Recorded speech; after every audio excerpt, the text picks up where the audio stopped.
everybody, and welcome to another video review on Jenkins Home Theater. I'm Jesse, and this is Todd. Alright, and we're here to review Black Widow, which we just got back from the theater after seeing. So for you who don't know, Black Widow takes place between Civil War and Infinity War. And if you haven't seen Civil War, Infinity War, or Endgame, I would suggest watching those, because then you'll kind of know what the stuff they did in this film and why they did the stuff in this film. So Black Widow, obviously played by Scarlett Johansson. She's been playing the role since Iron Man 2. And then this focuses more on her espionage and spy side than it does on the heroic side. So just go into that movie expecting that.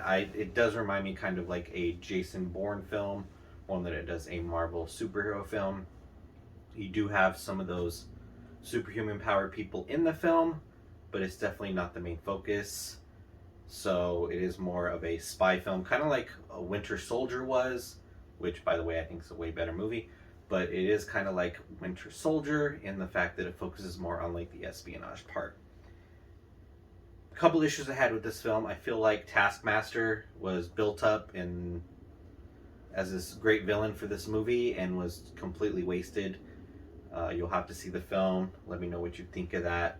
But being that he's one of my favorite villains in the Marvel Cinematic, or not Marvel Cinematic, but the Marvel comic books, his cinematic appearance was kind of wasted in my opinion.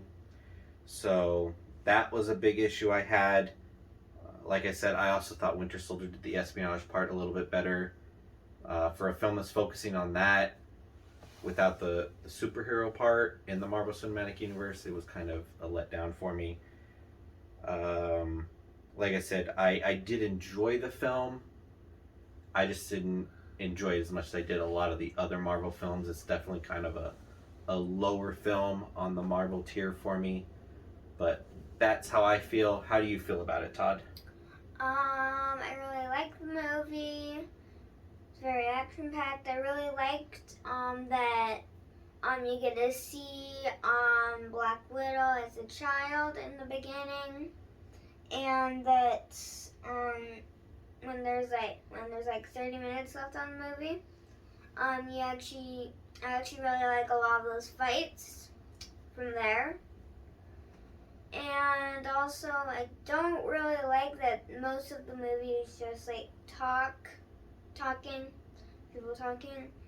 But yeah, so Yeah, see, like I said, it's an espionage film, but doesn't have that superhero aspect. So it is a little bit slower and a lot more talking because, like I said, it is espionage.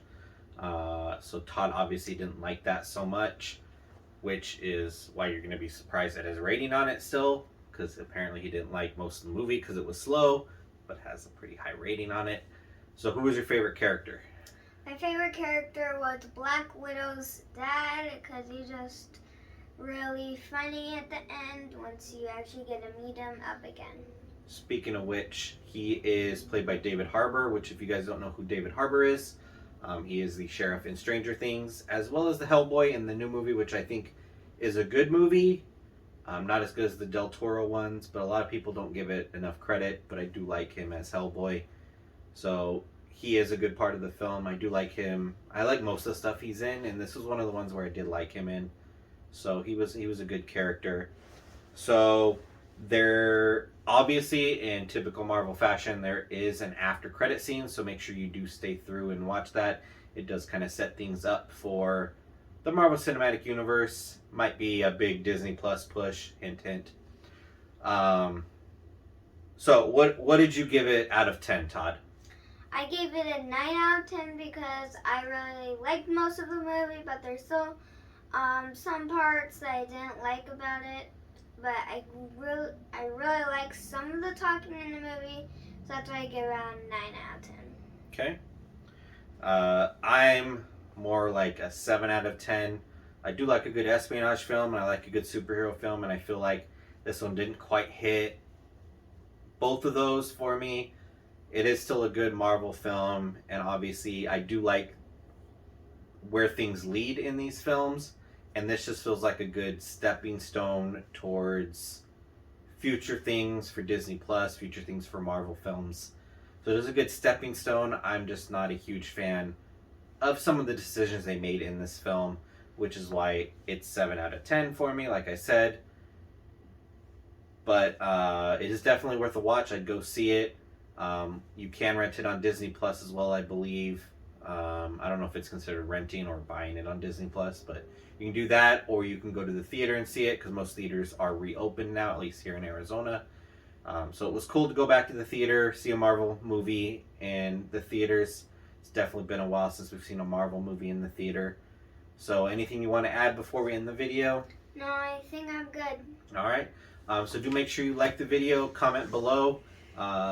Keep it spoiler free, please. So if you have seen the movie and you want to talk more spoiler stuff, please keep it out of the comments.